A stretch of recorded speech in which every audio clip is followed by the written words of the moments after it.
환자단체연합회. 예, 저 환자단체연합회 기종이라고 합니다.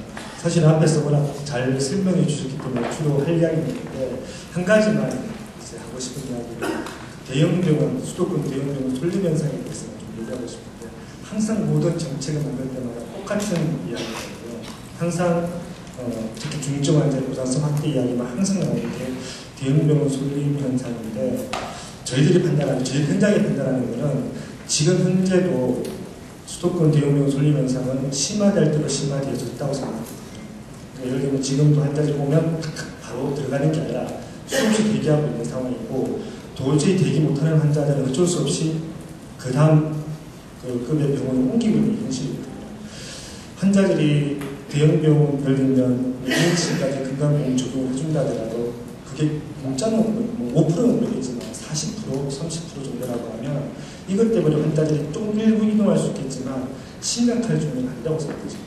저는 우리나라 의료공급 체계가 제대로 안 돼 있기 때문에 사실은 빅5 병원에 집중된 이런 정책을 만들 수밖에 없는 이 현실이 너무 안타깝지만 하지만 현실은 어떻게 할 수 없는 거잖아요. 현재 이 대형병원의 이 상급 병실로 때문에 환자들의 불만이 굉장히 많고 아까 윤 교수님께서나 안상호 대표님께서 현장의 불신들 분명히 내가 먼저 들어왔는데 다른 환자가 먼저 일반 병실 가는 불신이 많고 병원 가시면 선택진료 이야기는 우리가 잘 모르기 때문에 하지만 상급병실은 바로 현장으로 느끼는 거기 때문에 이 학력에 상관없이 다 불만을 가지고 있는 거거든요. 저는 정부가 박근혜 정부가 이 상급병실의 부담을 갖고 갈 수 없었기 때문에 어쨌든 제도 개선이 되었으면 좋겠다고 보고 우리 환자단체 입장에서는 어쨌든 기존의 비급여였던 것을 급여를 해주겠다는 거죠. 상급병실에 대해서만 상급종합병원에 대해서 이제 확대하는 병원도 있고 종별로 2인실에서 4인까지 다루는 거는 어쨌든 보험금이 확대되는 부분이 있기 때문에 저희들은 뭐 이걸 반대할 일이 없다고 생각되지만 다만 박근혜 정부가 어쨌든 국가 책임이라고 해서 그게 전부 다 아니다 일부 논쟁이 있을지 모르겠지만 그에 대해서는 저도 국민들이 그 정도의 체감을 할 수 있는 보장성 확대의 효과가 날 수 있는 좀 이렇게 좀 많이 좀 제도로 채택이 됐으면 좋겠다는 생각을 가지고 있습니다. 그리고 한 가지만 더 말씀드리면 제가 국민행보기획단을 참여를 했었거든요. 근데 제가 듣기로는 지금까지 모든 이 정책 회의 중에서 어쨌든 의료계의 손실을 줄여주기 위해서 굉장히 많은 제도안이 논의됐던 걸로 저는 알고 있거든요. 그래서 항상 어떤 제도를 처리할 때마다 의료계를 계속해서 뭐 소득을 줄인다라고 자꾸만 계속 이야기하는 건데 제가 느꼈던 건 그렇지 않았었거든요. 그래서 앞으로 어떤 제도가 생길지는 모르겠지만 의료계에서 좀 신뢰감을 갖고 어쨌든 환자의 부담이 줄는 건 사실이기 때문에 좀 그런 제도적인 좀 협력이 이루어졌으면 좋겠습니다. 이상입니다. 네, 감사합니다. 이학준 이사장 한 말씀 하시죠.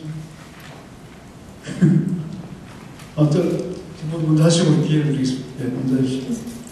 네, 저는 강동경희대병원 보험심사팀에 근무하는 박인선이라고 합니다.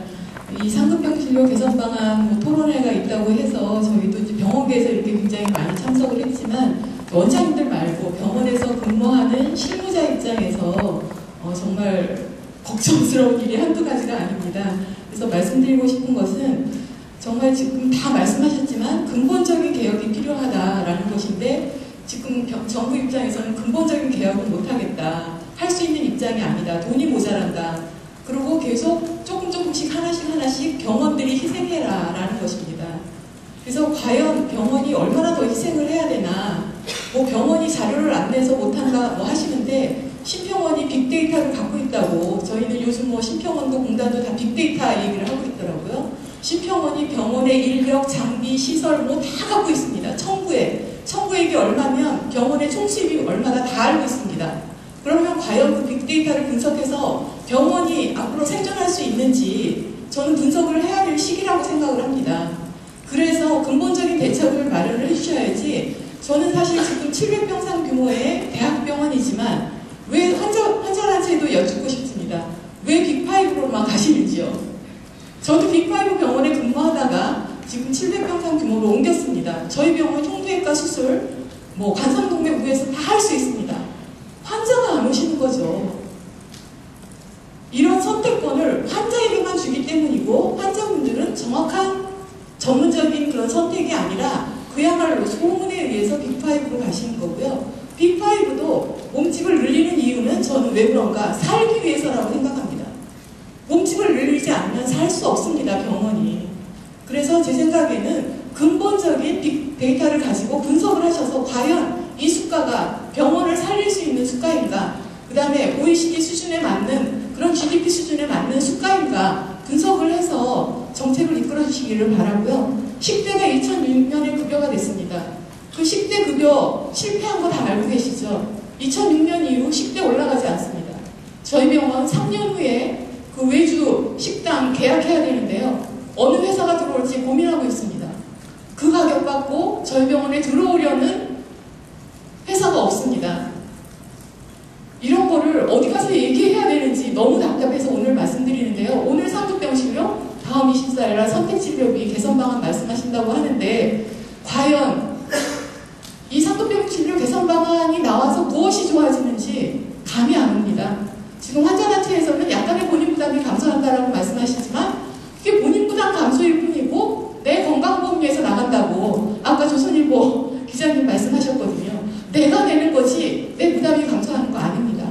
그걸 알아주시기를 바라고 저의 강조점은 빅데이터를 활용해서 과연 병원이 살아나갈 수 있는지 심평원이 연구해 주시기를 부탁드리겠습니다. 예, 감사합니다. 오늘 이시를 말씀해 주시는데 빅데이터로 계산이 가능할지 모르겠습니다. 예, 이한준 사장. 네, 병원협회 정책이사 맡고 있습니다. 어디서부터 말씀을 좀 드려야 될지 좀 난감하긴 한데요.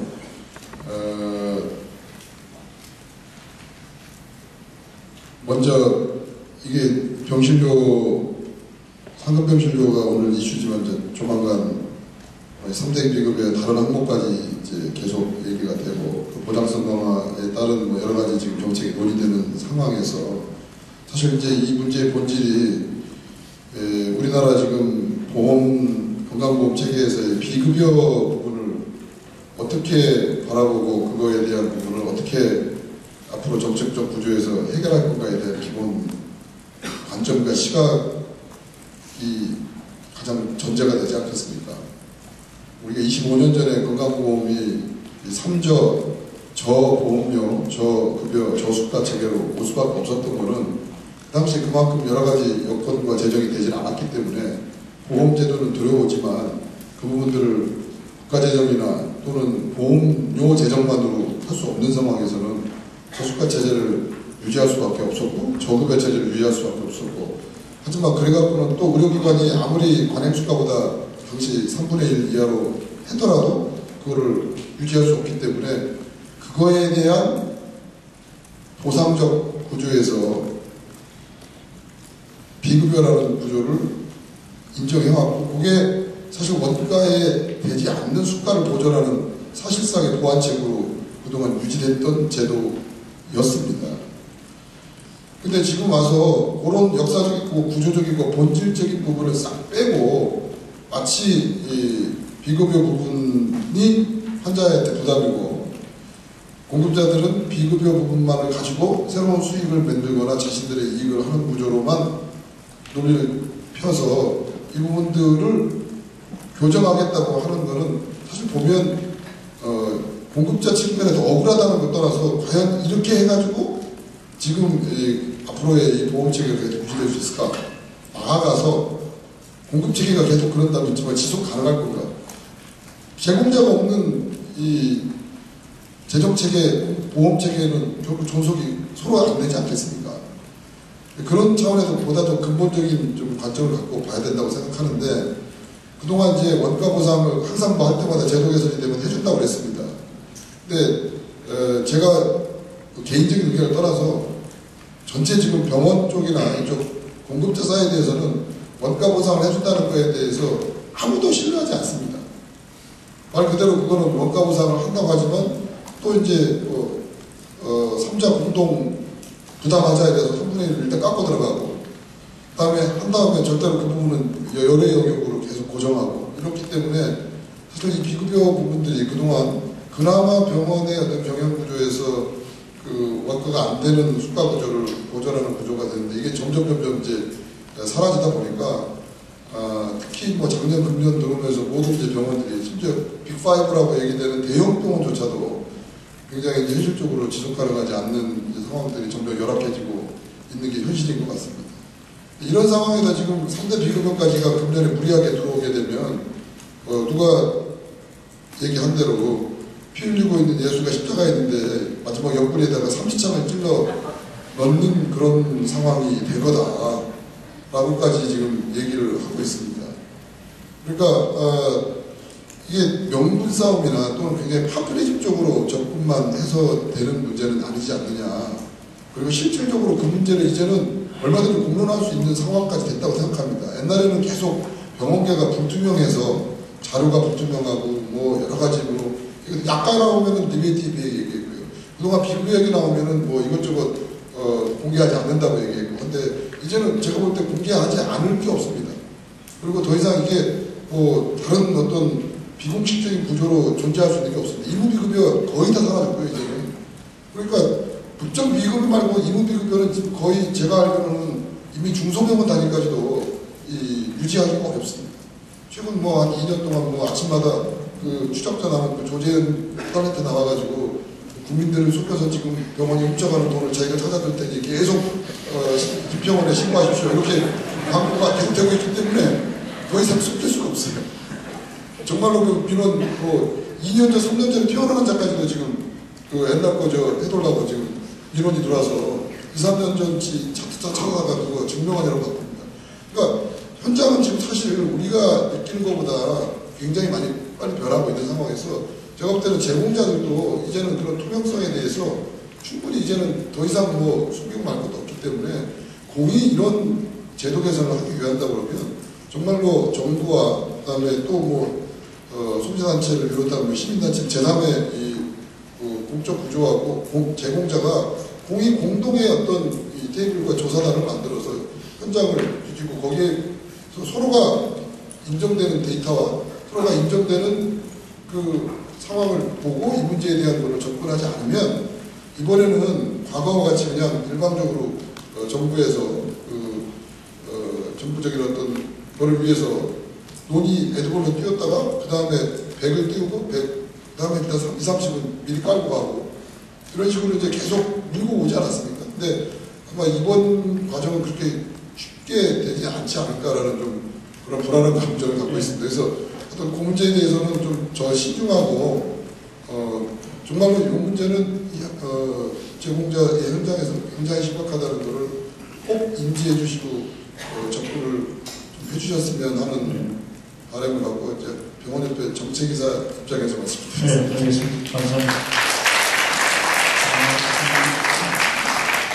국민행복의기획단에서 아마 책임 있는 답변을 좀 해주기는 정영선 교수님이 쉽지는 않을 것 같긴 한데, 지금 공단의 심평을 오셨어요? 어디서 오셨어요? 예? 의료계에서 오셨어요? 그럼 병원 쪽에서 너무 많은 얘기를 하시면 좀 균형이 안 맞는 것 같아요. 공단이나 심평원에서 혹시 플로어에서 하실 분이 계시면 제가 기회를 드리겠습니다. 영감하신 분 없으십니까? 공단과 심평원에서 뭐 입장에서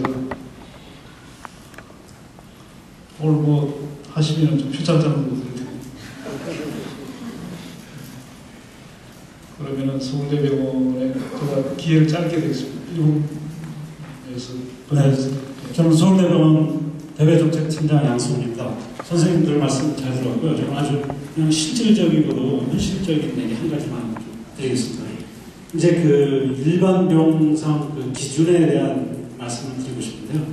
아시는 것처럼 그 조혈모세포 병실이랄지 격리병실이랄지 옥소치료병실 이런 그 병실들이 운영하면 할수록 적자라는 건 아마 거의 그 컨센서스가 이루어진 것 같은데요.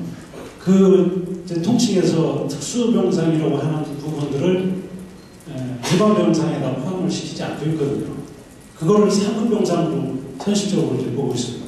그래서 서울대병원에 이제 예를 들면 저를 다 갖고 있지만 그런 병상이 제가 숫자를 알고 있지만 이제 구체적으로 말씀을 드리지 않겠지만 그런 병상을 실질적으로 일반 병상으로 인정을 해주고 그러니까 건강보험에서 100% 커버를 해주는, 그래서 환자가 추가 부담하지 않는 병상에 대해서는 일반 병상으로 인정을 하고서 그걸 해야 되는데, 그런 병상을 오히려 상급 병상으로 지금 이렇게 인식을 하고, 그런 것들은 현실에서 정책을 위반하시는데, 그런 걸 지금 장려를 하고 더 많이 하게 해야 되는데 불구하고 현실적으로 빼고 있기 때문에 병원에서 약간의 모순이 있어서 그런 거는 좀 정책을 하실 때 좀 배려가 돼야 되지 않나, 그런 말씀을 드리고 있습니다.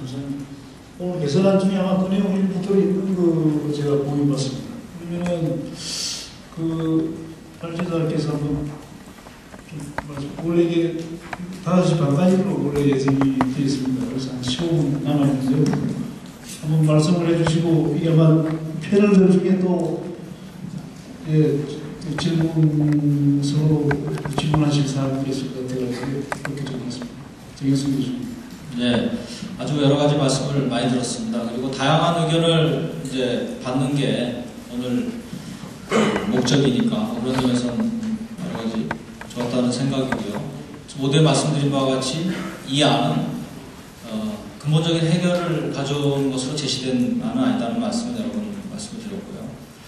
그래서 이제 이 안이 그 두 개 안 공이 환자 쏠림 문제가 이제 우려가 되는 거라는 얘기도 있었고, 그 얘기가 가장 많이 나왔는데, 환자 쏠림이라는 관점에서 볼 때는 환자의 상급병실이라든지 큰 병원들의 이용의 부담을 줄이기 때문에 당연히 논리적으로 상급병실에 갈 유인을 만들어주는, 제공하게 되는 것은 맞습니다. 그런 의미에서는 환자 쏠림을 악화시킨다라는 방향성은 분명히 맞습니다. 다만 우리가 모든 정책이 비교 형량이거든요. 대안을 비교하는 것인데, 환자 쏠림의 이슈에 관해서는 아까 우리 안기정 환자 대표께서 말씀하셨듯이 제 인식은 그렇습니다. 일단 상급 종합병실의 환자 쏠림은 이미 극한적으로 가 있다. 더 이상 환자 쏠림 때문에 추가적으로 와가지고 갈 사람이 못 가고 하는 상황이 이미 극단적으로 와 있다는 판단이기 때문에, 추가적으로 환자 쏠림의 이슈가 가져오는 제도 개선의 대안의 문제점보다는 기타 조금이라도 해결 부분이 더 크다. 상대적으로 더 낫다는 판단을 하는 겁니다. 상대적으로 해결하는 부분이 뭐냐? 우선 상급병실이라고 하는 것이 그동안의 저수가를 보존하기 위한 것으로 인정되어 왔다. 어느 정도 인정할 수 있겠습니다. 현실이 그러니까요. 그런데 그렇다고 해서 이 상급병실에서 수십만 원을 내고 하는 현실을 그대로 인정하기에는 지금 그것이 왜곡이 여러 가지 불만과 아까 제시된 여러 가지 것으로 볼 때는 이 부분은 해결의 방향이 반대 방향으로 좀 틀어져야 된다. 그것이 쏠림 현상이라는 반대를 극한적으로 야기하는 것이 크지 않다면 가야 된다 하는 것이죠.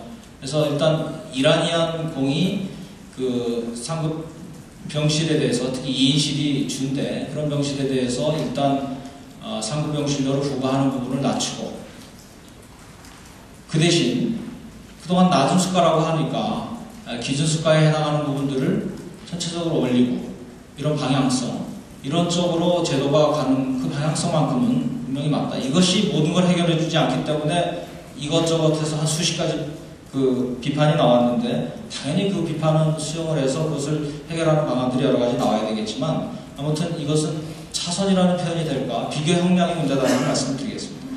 그리고 전체적으로 나오는 거에서 제가 좀 말씀을 드릴 게 있는데요. 이거 오늘 꼭 그 이슈가 아니더라도 아까 장기 입원 쏠림 문제는 그 정도로 말씀을 드리고요. 지금 아까 우리 조 선생님께서 말씀하신 것 중에 있었는데, 지난 10년간 인건비가 77%가 오르고 물가는 40% 올랐는데 수가는 20% 올랐다는 얘기를 했어요. 수가가 낮다는 걸 강조하기 위해서 말씀을 하셨겠지만, 이 얘기는 수가나 물가 수준의 인상을 넘어선 인건비 인상이 있었다라고 하는 사실을 거꾸로 얘기할 수가 있습니다. 물론 과거에 낮았다? 그 부분 어느 정도 인정을 하겠어요. 그러나 이 두 가지 사실은 인건비의 인상이 있어왔고, 그 인건비의 인상을 경영 측에 봤을 때는 인건비라는 건 코스트니까, 그리고 이쪽에 레이버 인텐시브한 서비스 분야이기 때문에 인건비라는 것이 거의 50%, 60%, 지방공사가 60%, 70%, 80% 가고 뭐 50% 안 되는 데도 있지만 절대적인 것이 인건비고, 인건비의 절대적인 부분이 의사 인건비고, 그 부분들의 증가라고 하는 것을 원가로 그대로 고려하면서 이것을 보전해주기 위한 병상료를 얘기하고 상급병실료가 그것을 결충하기 위한 것이라고 얘기를 한다 그럴 때 일정 부분 그런 부분들이 있는데 과연 국민들이 얼마나 그것을 수용할 수 있겠느냐 하는 문제를 우리는 분명히 동시에 판단할 수밖에 없다. 그런 점에서 아까 우리 조선일보 김도숙 기자님께서 말씀하신 부분도 상당 부분을 공감하는 것이죠. 그래서 이제 보험료가 낮다라고 얘기하죠. 우리나라 보험료는 지금 5.89%고요. 내년에 5.99%로 올라갑니다. 10년 전에 3.9%였어요. 어마어마하게 올랐습니다. 2%포인트. 물론 서구에 비해서는 낮습니다. 일본만 해도 8%, 9%, 10%고요. 제가 오래 살았던 프랑스는 15%입니다. 보험료가 낮다는 것과 수가가 낮다는 건 다른 문제죠. 보험료가 낮지만 비급여나 이런 걸 통해서 의료 부담이 높기 때문에 또 들어가는 것은 있어요. 전체적으로는 그래서 볼 수 있는 것이 경제 수준에 비해서 우리나라가 GDP 대비 7.4% 아까 의사님들 말씀대로 OECD 평균이 9.6이 아니고 9.3입니다. 지금 최근에 발표된 미국이 16%가 아니고 17.7% 정도 되는데요. 미국은 거론할 나라가 아니고, 그러면은 9.3% 대비 지금 7.4%인데요. 우리나라 의료 인력이 얼마나 투입되고 있습니까? 의료 분야에 3분의 2 수준이거든요. 간호사의 경우는 절반이에요. 자, 이 부분을 동시에 생각하면서 인력의 투입은 곧 서비스로 국민에게 옵니다. 국민은 그 서비스에 대한 대가로 돈을 지불하는데, 지불하는 돈가는 경제 수준에 비해서 9.3% 대 7.4%라는 9분의 7을 회의하고 있는데, 그것을 위한 서비스는 인적 측면에서 볼 때는 3분의 2 내지는 절반이 제공되고 있다는 사실. 그래서 이 둘을 양자를 동시에 고려하면서 우리는 정책에 갈 수밖에 없다. 다시 돌아와서 그 병원의 어려운 점, 그 부분들은 공감을 하고, 그래서 기획단에서 논의는 되도록이면 병원에 들어가는 수입 자체에 대해서는 건드리지 말고, 이 근본 문제가 있기 때문에 그 부분은 건드리지 말고, 그 부분에 대한 어떤 페이어의 측면에서의 조정, 병실 간의 조정, 그 문제 해결이 악화되는 것보다는 개선이 되는 측면이 더 크도록 하는 쪽으로 비중을 가지고 있다는 말씀만 드리겠습니다.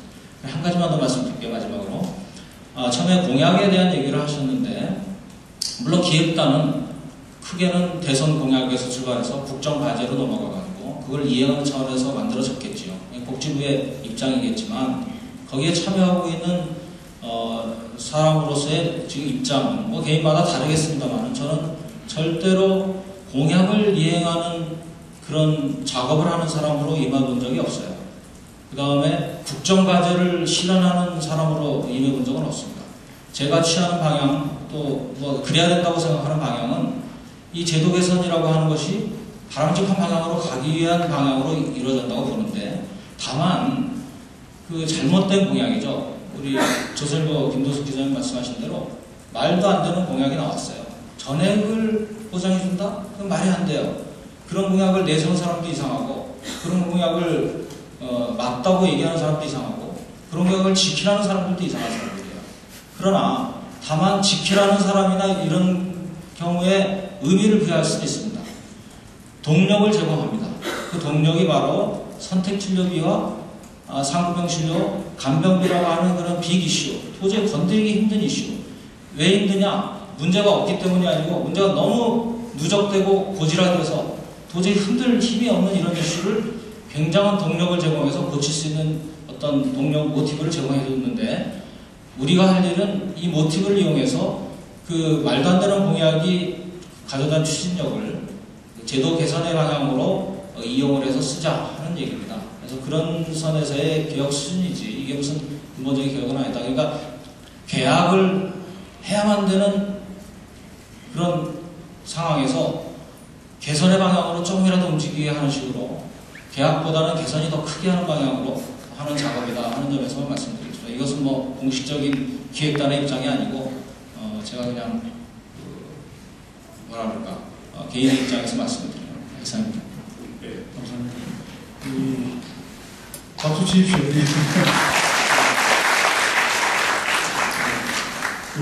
국민행복의료기획단에서 간병비하고 선택진료비, 상급병진료, 3대 비급여에 대한 어떤 개선안, 아마 이게 이 개선을 위한 어떤 단초를 마련하는 걸로 한 정도는 성공했다고 보는데, 오늘 제가 쭉 들어보니까 전문가라고 그래서는 이제 1, 2안에 대한 좀 찬성, 반대, 찬성하는 안에 대해서 좀 말씀을 하셨느냐. 이게 의료계에서 나오신 패널들은 1, 2안에 대해서 이제 의견을 말씀을 안 하세요. 아마 제가 느끼기에는 1, 2안 다 싫다.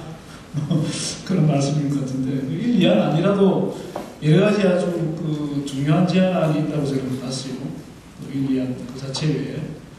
그런 부분에 대해서 이제 의료계에서 어느 정도 받아들일 만한 부분이 있지 않을까 하는 생각이 드는데, 그 부분에서 조금 말씀을 조금 더 듣고 싶고요. 그 다음 환자 주신 쪽의 얘기를 좀 제가 더 어떤 순서로 남은 시간이 이제 많지는 않습니다만은 한 1, 2분 내에서 조금 더 듣고 정리하겠습니다. 혹시 박상원 선생님 먼저 좀 말씀하실 게 있나요? 그래도 가장 의료계 대표 하시는 분이. 기회를 주셔서 감사합니다. 근데 아까 턴을 보니까 병원들이 섞여서 공공성이 없고 공익성이 없고 공정성이 없고 정의는 사라지고 부탁하면 다 되고 지금 모르겠습니다. 다른 병원 어떤지 모르지만 제가 근무하는 병원들은 다 지켜보고 있습니다. 저 사람이 나보다 늦게 왔는데 왜 먼저 가지? 지금 의료 소비자가 이렇게 바보들이 아닙니다. 의학적 지식도 이제는 의료인을 거부하고 있고 모든 정보에 의해서 가는 것입니다.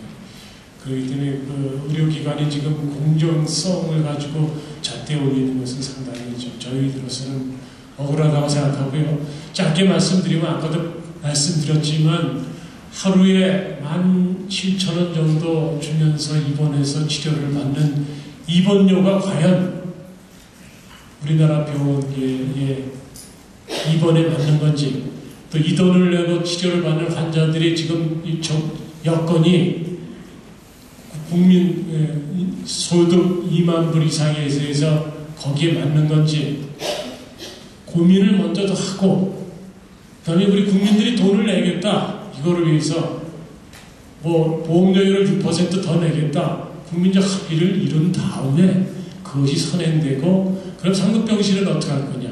그건 민영보험의 보험으로 하느냐, 아니면 건강보험에서 또 선택적으로 가느냐, 이런 것을 하고, 이런 것을 논의하는 과정에서 건강보험의 3척을 이루는 공급자, 그 다음에 소비자, 그리고 관리자, 이런 사람들이 함께 머리를 맞대고 고민하고 신중한 검토를 해서 차근차근 시행해야 되지 착오를 일으키지 않는다는 말씀드립니다. 감사합니다.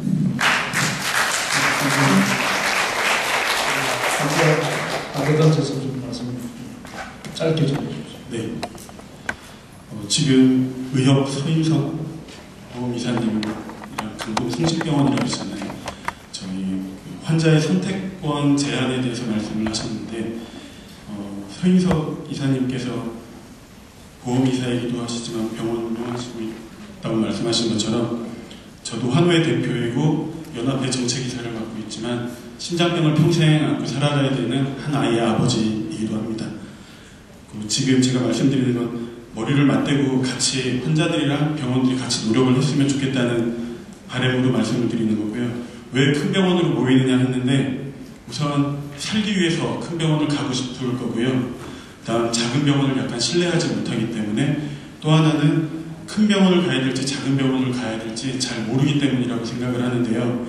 강동성심병원에서 오신 선생님께서 저 때문에 일부러 관상동맥 우회수술 말씀하신 것 같은데, 제가 이제 심장병 환우이다 보니까 강동성심병원에는 선천성 심장병 환우들을 수술할 수 있는 선생님이 안 계십니다. 병이 죄송합니다. 거기는 계시지 않고요. 선택권을 그렇게 제한해서 한다고 하시기 전에, 그러니까 무조건 작은 병이든 큰 병원을 가는 환자들도 분명히 문제가 있고 저희도 분명히 홍보를 많이 해서 알려야 된다고 생각을 하고 있고 실제로 그렇게 하고 있고요. 대신 환자한테만 그 책임을 다 넘기기보다는 병원에서 선생님들이 작은 병인데 큰 병원으로 왔을 때 알려주시면 된다고 생각을 하거든요. 이건 여기가 아니라 동네 병원 가도 충분히 고칠 수 있다.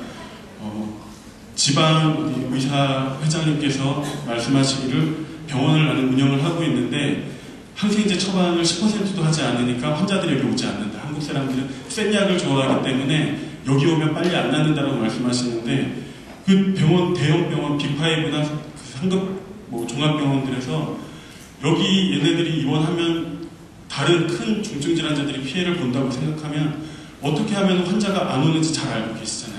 충분히 설명을 해주시고 항생제 많이 처방하시지 않으시고 그러니까 돌려보내면은 모두 다 싸움이 될 거라고 생각하진 않거든요. 충분히 이해할 수 있는 사람도 많을 거라고 생각을 하고 동네 병원에서도 지금 대형 병원 가려면 바로 가지 않거든요. 소아과 들려서 진료 의뢰서를 받아서 가는데 그 소아과 저희는 아이들이 많으니까 소아과라고 생각을 하면 충분히 소통을 하고 동네에서 주치의처럼 항상 봐주시고 잘 신뢰관계를 쌓았다면 요거로 무조건 삼성병원에 가겠습니다. 아산병원 가겠습니다라고 말하기 전에 이 병이 어떤가 했을 때 이거 여기서 내가 충분히 치료할 수 있으니까 가지 않아도 된다라고 하면 상급 큰 빅5나 종합병원의 쏠림 현상을 어느 정도 해소할 수 있다라고 생각을 하거든요. 그러니까 이게 환자 탓도 아니고 다른 문제에서만 찾기보다 환자들도 노력을 하고 의사 선생님들도 같이 노력을 하면 어느 정도 해소할 수 있지 않을까라고 생각을 합니다.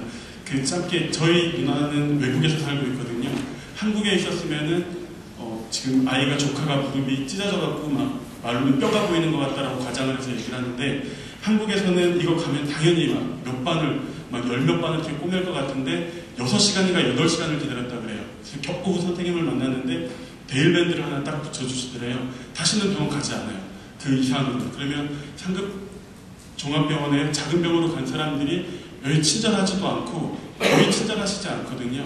해주는 것도 없고 동네 병원 갔을 때 좀 더 친절한 것 같고 하면 그렇게 많이 쏠림 현상이 지금처럼 지속되지 않을 거라고 생각합니다. 이상입니다. 네, 감사합니다. 이게 시간이 많이 걸려가지고 그 기회를 좀 드렸으면 좋겠는데 저는 30초 드리겠습니다. 30초 너무 짧은데 어쨌든 지금 저희가 제가 정말 하고 싶은 얘기는 우선순위가 지금 상급병 진료, 특진비, 비급 3대 비급여에 대한 급여가 지금 정말 우선이냐 3P 환자와 의료기관과 그 페이어 국가죠. 그거에 대한 정말 비해서 그동안 저수가 정책에 대한 아까 정현석 교수님이 인건비를 얼마를 했기 때문에 하지만 OECD 데이터 있지 않습니까? 프라이스 당연히 낮지 않습니까? 그거를 아닌 것처럼 이렇게 의사 인건비가 상대적으로 높다 데이터 있지 않습니까? 그러니까 그런 것들을 정말 작은 문제를 정말 이게 지금 대통령 공약서에서 VIP가 5도 내렸으니까 사실 3대 비급을 해야 되는 드라이브가 제일 많이 걸리는 건 이해하는데요. 적어도 우리가 정책을 알고 우리가 다 아는 OECD 데이터 가지고 얘기할 때 큰 거버넌스에서 로드맵을 그려야지 어떤 오더 떨어져서 이렇게 졸속으로 하면요. 결국엔 또 비급에 늘어납니다. 우리가 정말로 아까 정부에서 얘기한 정책 정말 왜 서울 아산병원 삼성의료원 이런 데 쏠립니까? 스타닥터 있지 않습니까? 정부에서 정말 하려면 그런 닥터들을 사서 지금 40개, 44개 의료기관 있지 않습니까? 의료원 있지 않습니까? 거기서 세팅을 하십시오. 93% 이상 프라이빗 프로바이더가 공급하는 왜 의료기관에 또다시 희생을 강요합니까? 사실 저희 병원 상급병실은 없습니다. 4개 정도 있는데요.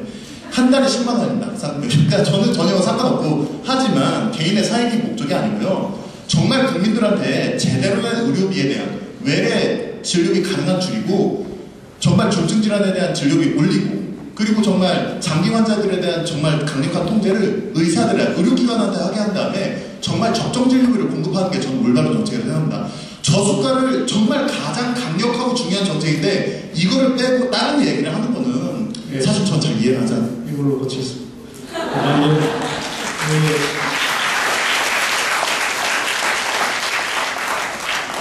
의사협회에서도 원하는 일이 많은 것 같아요. 보니까 유독 박수가 많이 나오는 걸 보는 거지. 제가 기억하기로는 이제 상급병실료 주제 하나만 가지고 이렇게 큰 대단히 토론회를 한 거는 그걸 근래에 별로 없었던 것 같아요. 그러니까 이제 건강보험 거의 35년 이상이 지났지 않습니까? 했는데 예전에 이게 해결 안 되는 것은 어떻게 보면 그만한 존재 이유가 있었기 때문에 이제 있은 건데 그 존재 자체에 이제 많은 문제가 있는 거죠. 그러니까 이제 들어보면은 이 상급병실로를 바라보는 어떤 그 일종의 두 개의 렌즈라는 거예요. 두 개의 렌즈. 병원을 경영하시는 분이 보는 이제 렌즈하고 환자가 이제 겪고 이제 바라보는 렌즈가 상당히 틀린 것 같아요. 두 개의 렌즈. 그게 이제 남은 문제도 마찬가지입니다. 남은 문제를 두 개의 렌즈로 바라보는 시각이 있습니다. 이 부분도 마찬가지인데요. 그 서로 머리를 맞대고 같이 이제 좀 고민을 했어야 되는데 국민힘으로 얘기했다니 아마 이게 뭐 최종안은 아닌 것 같고요. 12월 달에 이제 최종안이 오니까 이제 좀 발표가 된다고 하니까 그 사이 한 몇 개월 동안 좀 계산도 해보시고 조금 더 이제 오늘 여러 가지 의견들 많이 들어주고 있으니까 병원에서 수용할 수 있는 거 좀 수용하고 환자단체에서도 이제 획기적인 계획은 이제 어렵다고 해요. 어느 정도 이제 개선할 수 있는 하나의 단서를 마련하는 거. 이 정도 이제 12월 말에 이제 국민행복원의 추진 기획단에서 좀 마련해 주시면은 저는 이제 그 우리 이번 공청회가 상당한 이제 큰 기여를 했다 이렇게 생각하면서 장시간 동안 이렇게 벨팅 토론을 참여해 주셔서 감사합니다.